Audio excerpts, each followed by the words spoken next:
Cette publication repose sur une étude qui a commencé il y a un moment maintenant, je pense que c'est vers 2015,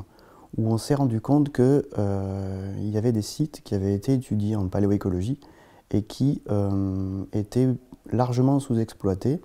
alors qu'ils avaient un potentiel particulièrement intéressant pour essayer de retracer sur du long terme l'évolution des paysages en relation avec les activités humaines ou encore avec les changements climatiques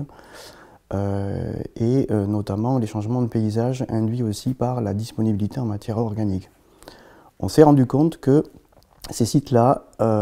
étaient potentiellement mal datés, donc ce sont des études qui datent de, je crois, de la fin des années 70. Et il s'agit en l'occurrence du site de Luitel, qui est une tourbière qui est la plus vieille réserve nationale naturelle de France, que nous avons carottée fin 2011-2012, je crois. Et nous avons décidé de faire un maximum d'analyses, à la fois regarder les fossiles qui sont contenus dans les sédiments de cette tourbière, mais aussi toute la géochimie que l'on a été capable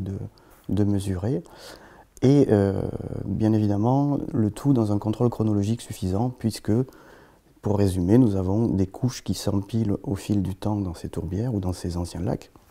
Et évidemment, pour avoir une interprétation un peu fine, il est vraiment nécessaire d'avoir une chronologie. Donc, par des datations au carbone 14.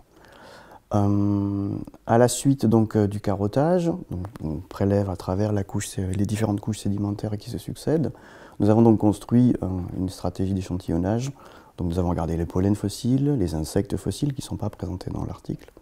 mais aussi les variations de mercure, les variations dans la qualité, dans la quantité de la matière organique, et puis évidemment des mesures radiocarbone pour avoir des âges régulièrement le long de l'enregistrement.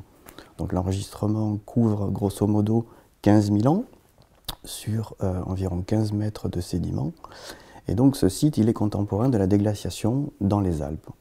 Donc c'est particulièrement intéressant parce que cette fenêtre temporelle nous permet à la fois de retracer l'histoire des paysages et du climat depuis la fin de la dernière glaciation, il y a environ 20 000 ans. Et donc commencer par retracer l'histoire avant que les activités humaines aient un impact significatif sur nos environnements. Donc là, c'est en gros entre moins 15 000 ans et moins 6 000 ans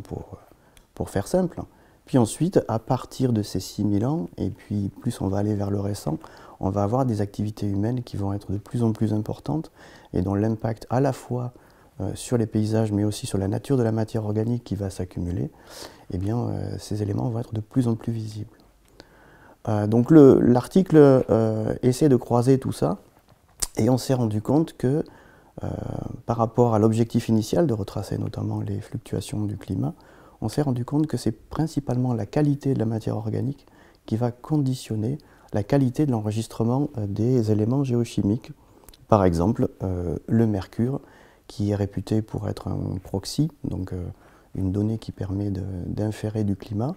eh bien, elle est autant sous un déterminisme climatique qu'un déterminisme lié justement à la qualité de la matière organique qui, elle-même, va dépendre de la nature du milieu de sédimentation, du milieu de piégeage. Et donc, un des aspects importants du papier, c'est principalement de montrer que lorsqu'on prend un proxy géochimique, eh bien, son interprétation va changer entre la phase lacustre, puisque ce site, cette tourbière du Luitel, était un lac lorsque le glacier s'est retiré, puis progressivement ce lac s'est comblé à la faveur du réchauffement climatique qui a débuté grosso modo il y a 10 000 ans. Et donc cette phase lacustre est rapidement remplacée par une phase tourbeuse. Ce passage du lac à la tourbière va changer la nature du sédiment, la nature de la matière organique, et donc le piégeage de ce mercure sera différent, notamment en fonction de l'activité biologique, et donc on ne pourra plus inférer strictement du climat à partir de ce proxy unique. Dans l'article, donc, tous ces éléments sont discutés, sont mis face à face, et on s'est rendu compte que cette comparaison des données était finalement plus riche que les questions que l'on se posait au départ, puisqu'on a réalisé que les fluctuations de mercure qui sont émises dans l'atmosphère, en fait, ces fluctuations de mercure sont par moments des indicateurs forts de changement climatique, comme des réchauffements, parfois des indicateurs forts d'optimum écologique lorsque les paysages changent, et notamment lorsque la couverture forestière influence les bilans de carbone et de matière organique dans les sols. Et enfin, dans les parties les plus récentes, qui sont pour le coup un peu plus préoccupantes, nous avons aussi des accumulations particulièrement importantes de mercure liées cette fois-ci aux activités minières qui ont commencé en gros il y a 3000 ans et pour la période la plus récente, pendant la révolution industrielle, avec la pollution notamment de la région grenobloise, puisque la tourbière du Luitel est à proximité de Grenoble, et donc des taux de pollution au mercure absolument considérables. Pour finir sur cet article, nous avons comparé les données recueillies sur ce site avec d'autres données de la littérature, et nous avons pu du coup mettre en évidence le fait qu'on ne peut pas interpréter un proxy géochimique hors de son contexte de sédimentation. En l'occurrence, lorsqu'on est dans un lac ou dans une tourbière, les interprétations sont sensiblement différentes.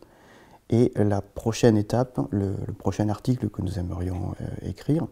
c'est de trouver et d'étudier un site pour lequel nous sommes strictement dans un environnement lacustre du début à la fin, ou alors dans un environnement tourbeux du début à la fin, pour ne pas avoir ce biais lié à la nature de la matière organique qui modifierait ces fluctuations de mercure.